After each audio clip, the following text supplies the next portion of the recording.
Welcome to Brainish English Stories. Jake arrives at Euston Station in London. It is a holiday weekend and it is his first time away from Manchester.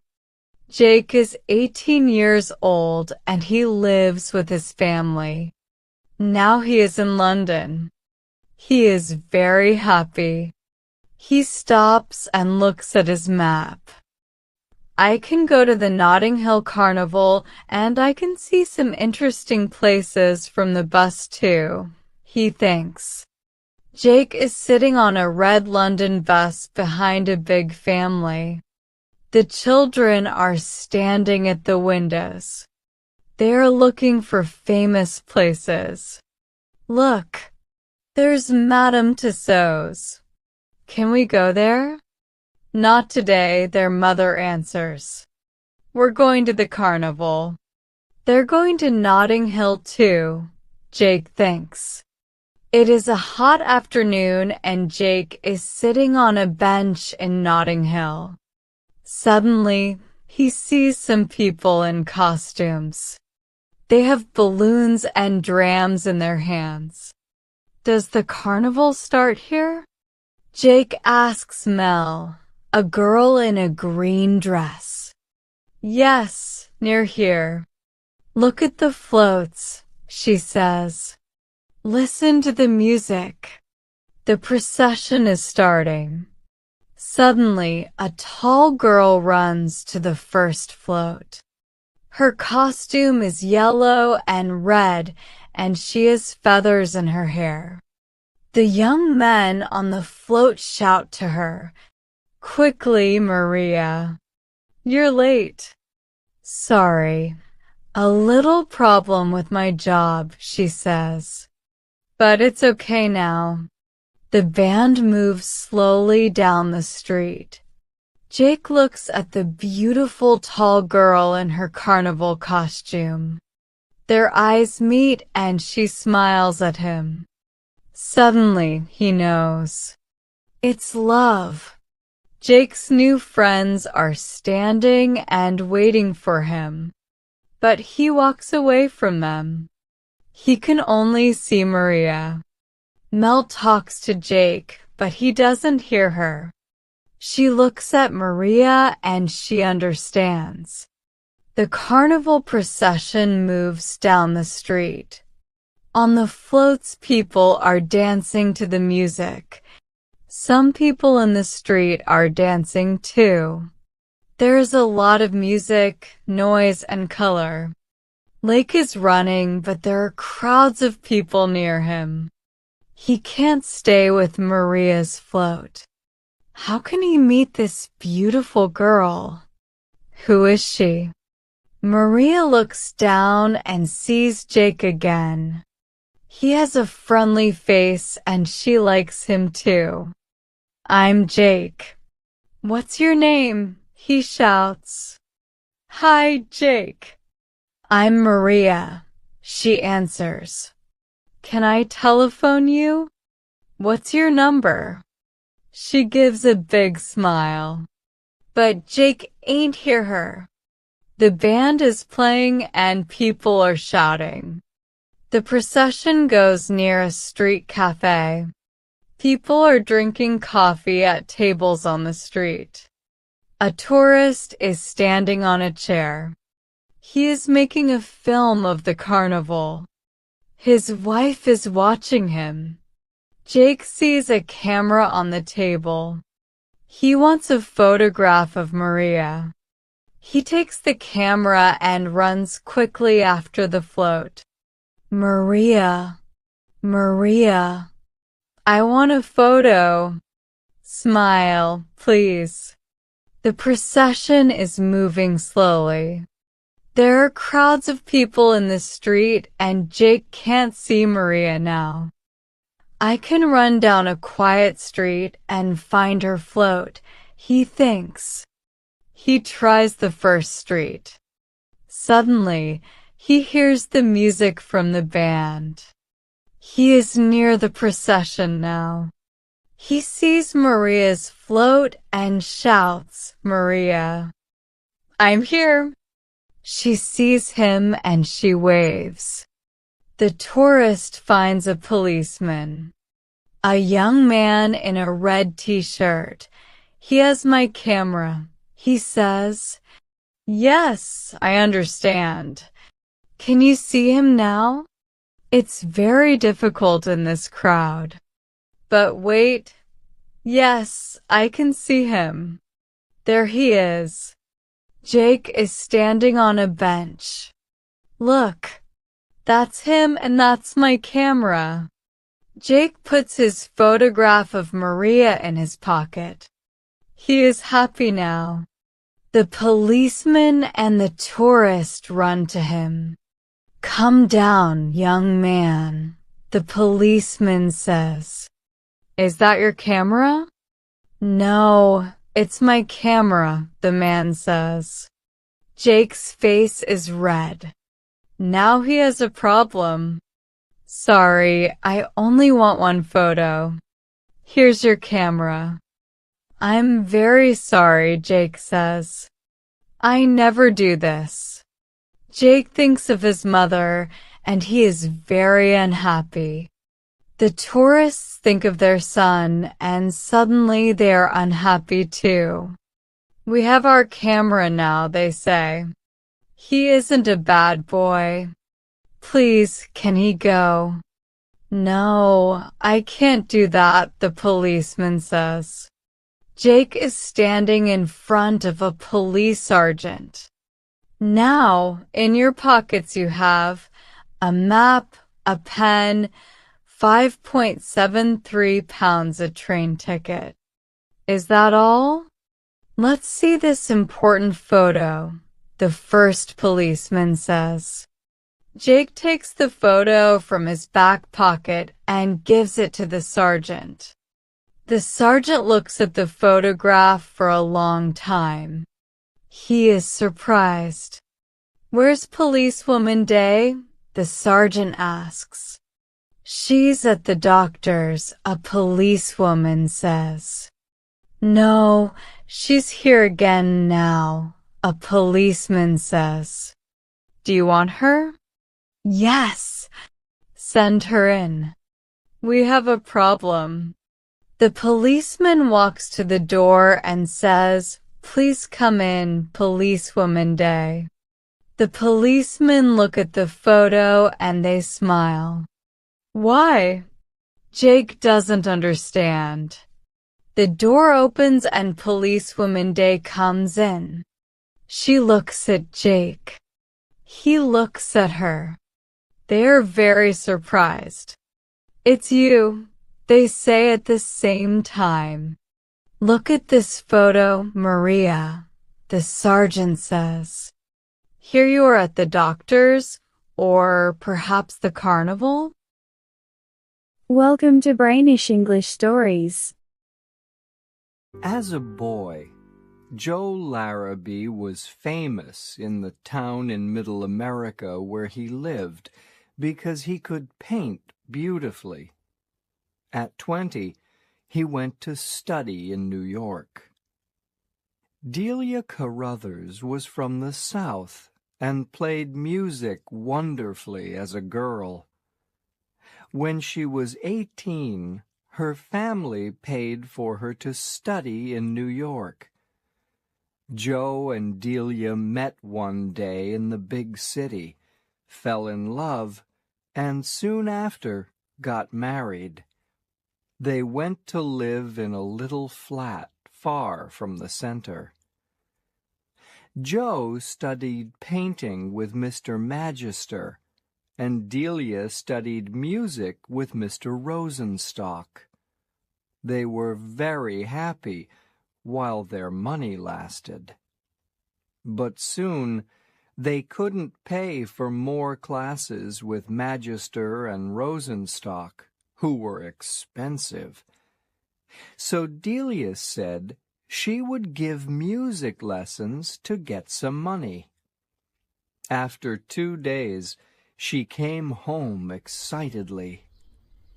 "I've found a student," she said.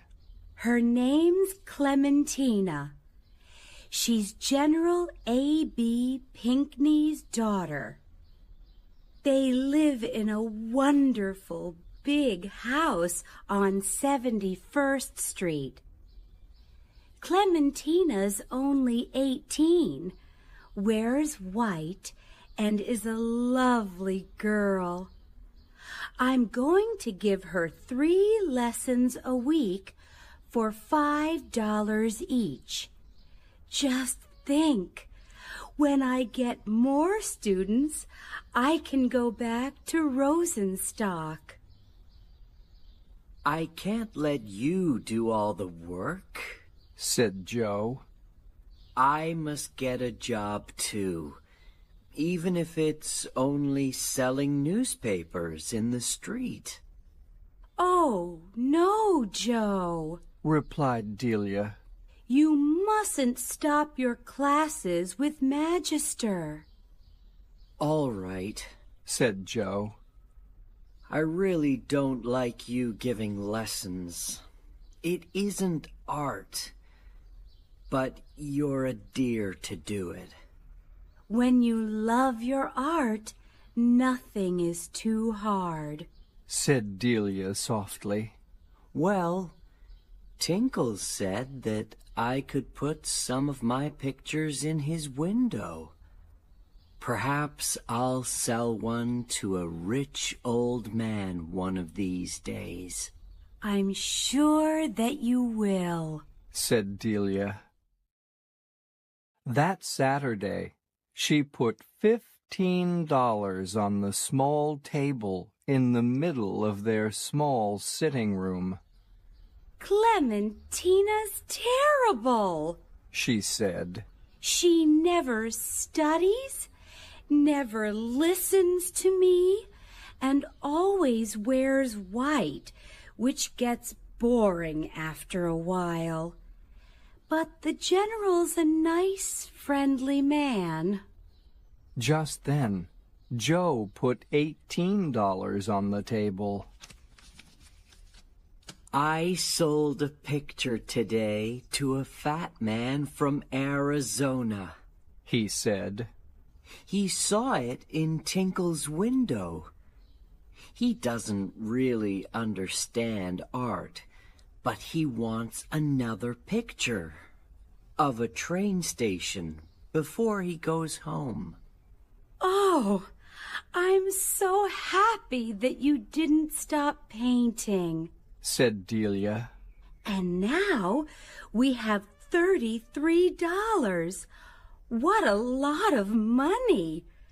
We can have a really good dinner tonight.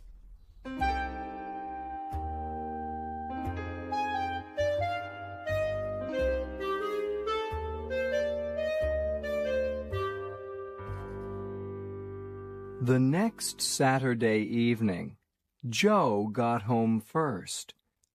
He put $18 on the table and washed what looked like black paint from his hands. Then Delia came home. Her hand had some white cloth around it, and her face was dark with worry. What happened? asked Joe. Oh, Clementina wanted a hot cheese sandwich in the middle of her lesson. Strange girl. Unluckily, lots of hot cheese fell onto my hand and hurt it terribly.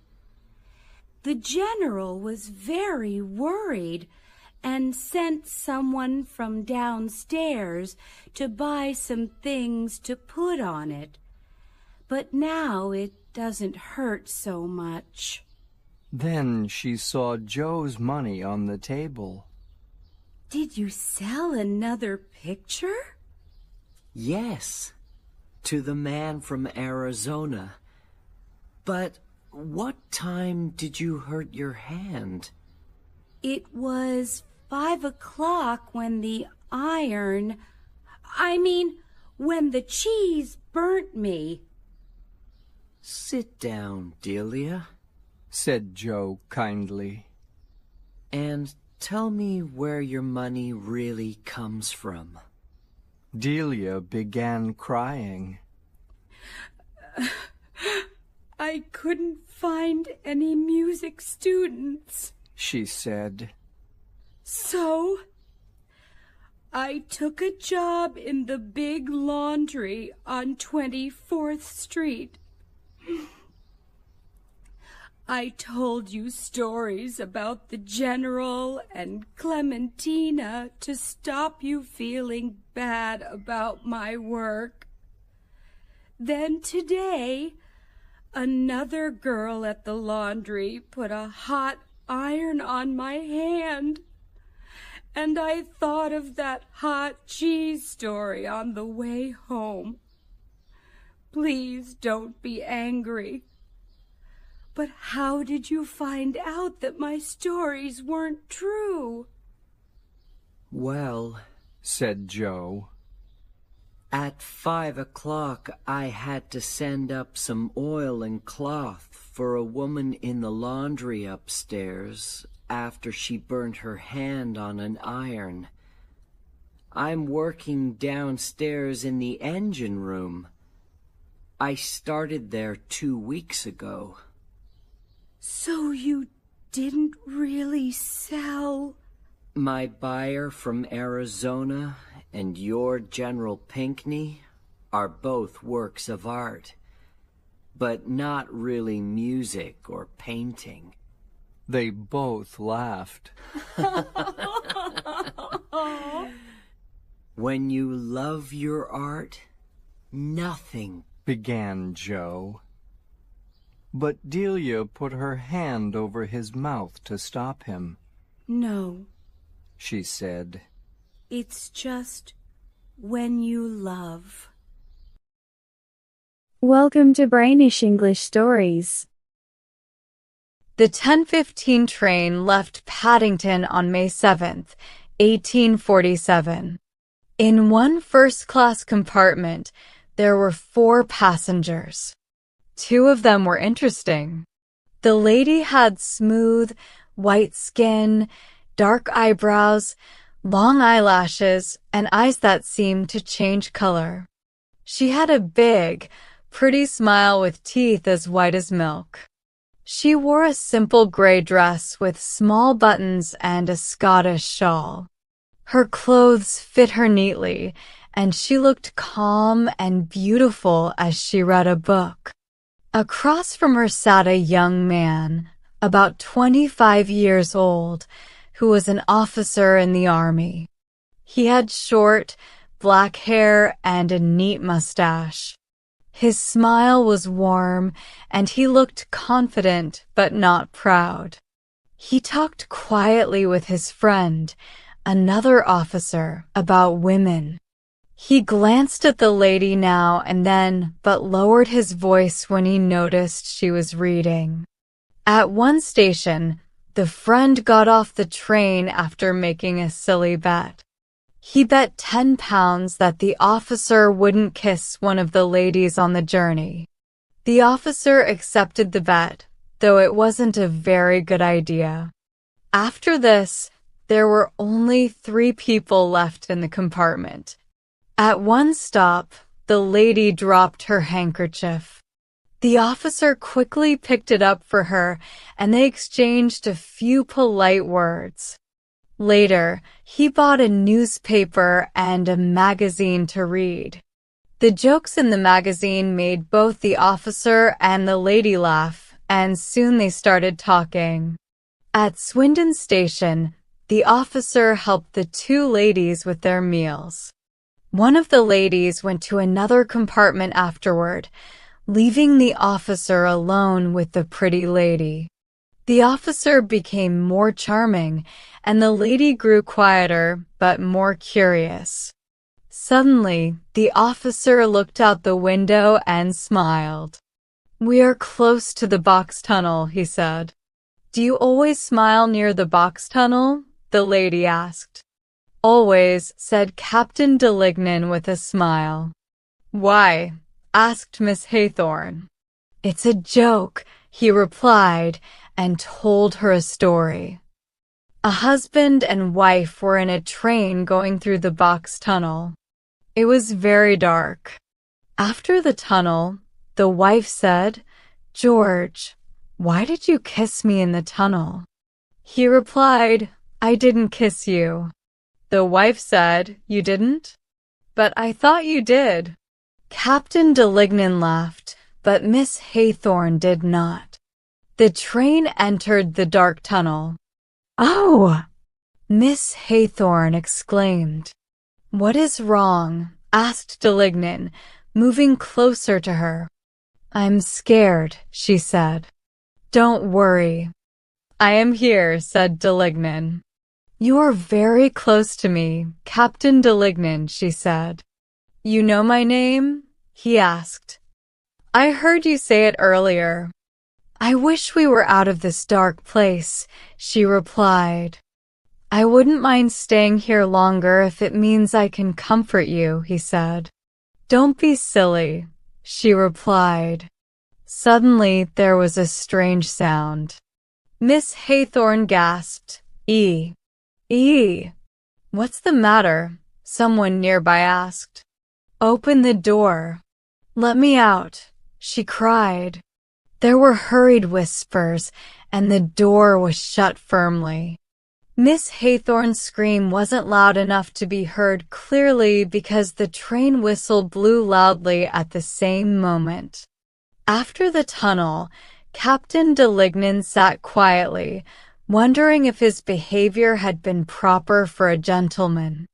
When they reached Bath, he opened the door with a serious face. The two ladies had to walk past him.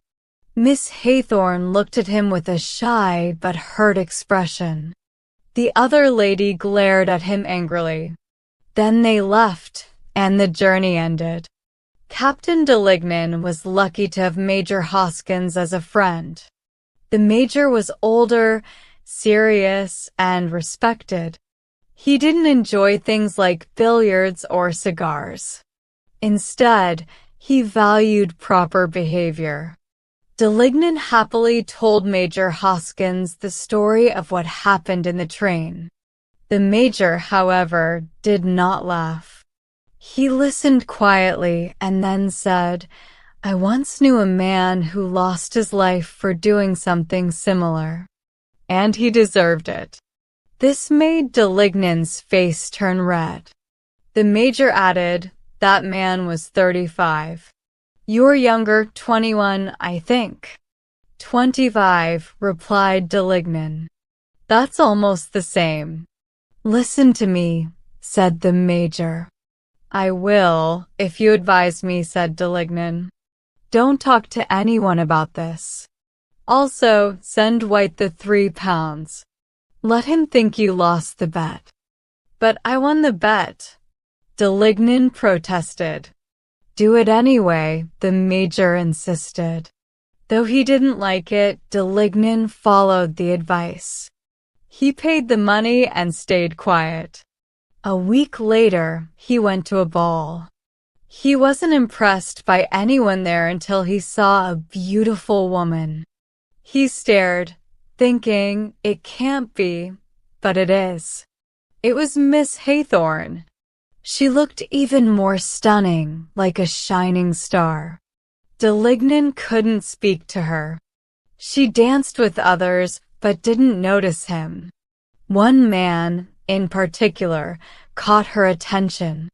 He was not handsome, but she smiled at him. Delignan felt jealous and angry. Who is that man? He wondered. He went home, dreaming about Miss Haythorn and feeling bitter about her smiling at someone else. For 2 weeks, he tried to find her again but couldn't. Then, one day, a lawyer's clerk came to visit him. The clerk said Miss Haythorn was taking legal action against him for insulting her on the train. Captain Delignan was shocked when the lawyer's clerk told him Miss Haythorn was taking legal action against him. He tried to talk to the clerk, but it didn't help. At least he learned her name and address. Delignan waited by her house for days, but didn't see her. Finally, one afternoon, she came out and walked along the parade. Delignan followed her, hoping to catch her attention, but she didn't look at him. After a while, he gathered his courage, took off his hat, and asked to speak with her. She stopped, blushed, and listened as he apologized. He said he was very sorry for his behavior, and he was already ashamed. He begged her not to make his embarrassment public. She shrugged and said, "How silly they are." Encouraged by her response, Delignan asked if she could forgive him someday if he proved he had changed. She said she didn't know and left, saying she had to prepare for a ball. Delignan decided to attend the same ball. There, he got an introduction to Miss Haythorne. She acted as if they had just met, but she was kind and friendly. That night, Delignan realized he was in love. Over the next few weeks, he did everything to be near her. He danced where she danced, walked where she walked, and even went to her church. He also got to know her uncle, Captain Haythorne, who started to like him. Delignan noticed Miss Haythorne often looked at him when she thought he wasn't watching. 3 months after the box tunnel incident, Delignan visited Captain Haythorne and asked for permission to marry his daughter. At first, the captain seemed unsure, but after stepping out of the room briefly, he returned and said, "It's all right. You have my permission." When Delignan was leaving, he saw Miss Haythorne in the drawing room. She blushed, tried to laugh, and then cried a little before smiling again. At the door, they called each other George and Marian for the first time. Soon after, they were married. On their honeymoon, they traveled by train.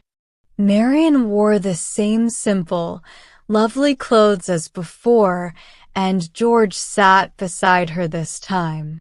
Marian, George said, "Married people should tell each other everything." "Will you forgive me if I admit something?" "Yes, of course," she said. "Well, do you remember the box tunnel? I had a bet with White. He bet 10 pounds against my 3 that I wouldn't kiss one of you 2 ladies." Marian smiled.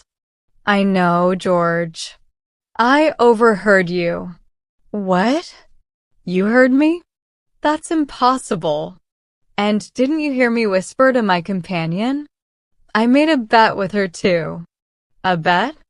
What kind of bet?" "I bet her a pair of gloves that if you kissed me, you would be my husband." George laughed. "So, you weren't that angry with me after all. But why did you bring the legal case against me?" Marian looked down.